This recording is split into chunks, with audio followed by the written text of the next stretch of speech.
Two people have been living in you all of your life. One is the ego, garrulous, demanding, hysterical, and calculating. The other is the hidden spiritual being, whose still voice of wisdom you have only rarely heard or attended to. The ego is the part of the mind that mediates between the conscious and the unconscious and is responsible for a sense of personal identity. Ego defines your sense of self. It allows you to be aware of yourself as a person separate from everyone else. Ego is your personality and your identity. It is what you think of yourself.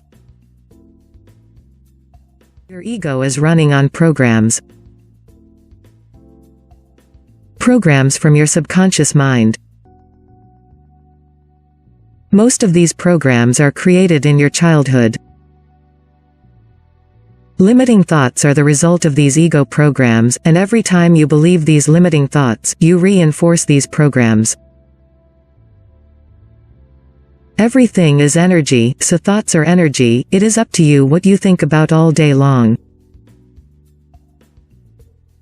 Don't forget you become what you think about all day long. Spiritual leader Mahatma Gandhi recognized this truth in his quote, "Your beliefs become your thoughts. Your thoughts become your words.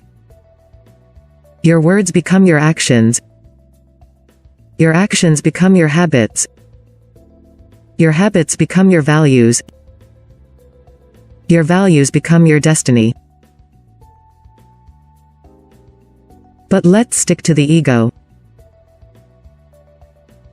Your ego is created by the belief that you are separate from others and life itself. That you are not like other people, that you are different. According to Sigmund Freud, human personality has more than a single component. Sigmund Freud, the 6th of May 1856 to the 23rd of September 1939, was an Austrian neurologist and the founder of psychoanalysis, a clinical method for treating psychopathology through dialogue between a patient and a psychoanalyst. In his psychoanalytic theory of personality, he describes that the personality is divided into three structures: the ID, ego, and superego. Freud's personality theory used these three concepts to explain the way the human mind works. Freud describes the human mind as interaction of ID, ego, and superego.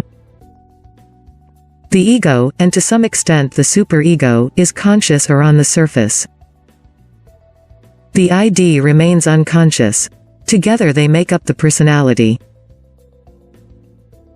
ID, ego, and superego are the three parts of the human mind, as labeled by Freud. The ID is fully unconscious. The ego and superego are partially conscious. The area directly below the surface of the water is called the preconscious mind, because although it is currently unconscious, it can easily be brought to our awareness. The ID is the primitive, instinctive component of personality that operates according to the pleasure principle. It contains sexual and aggressive drives and hidden memories. It is the impulsive and unconscious part of the psyche which responds directly and immediately to the instincts. The ego is the surface of the personality, the part you usually show the world. The ego is the decision-making component of personality that operates according to the reality principle, working out realistic ways of satisfying the ID's demands. It seeks to turn the ID's drive to behavior which brings benefits in the long term rather than grief. Conscious awareness resides in the ego, although not all of the operations of the ego are conscious. The ego separates out what is real. It helps us to organize our thoughts and make sense of them and the world around us. The ego is that part of the ID which has been modified by the direct influence of the external world. The ego represents what may be called reason and common sense, in contrast to the ID, which contains the passions. Freud made the analogy of the ID being a horse while the ego is the rider. The ego is like a man on a horseback, who has to hold in check the superior strength of the horse. The superego is the moral component of personality that incorporates social standards about what represents right and wrong. The superego aims for perfection. It comprises that part of the personality, mainly unconscious, which includes the individual's ego ideals, spiritual goals, and the psychic agency, commonly called conscience, that criticizes and prohibits his or her drives, fantasies, feelings, and actions. The superego can be thought of as a type of conscience that punishes misbehavior with feelings of guilt. The superego consists of two parts, the conscience and the ego ideal. The conscience is the familiar metaphor of angel and devil on each shoulder. The conscience decides what course of action one should take. The ego ideal is an idealized view of oneself.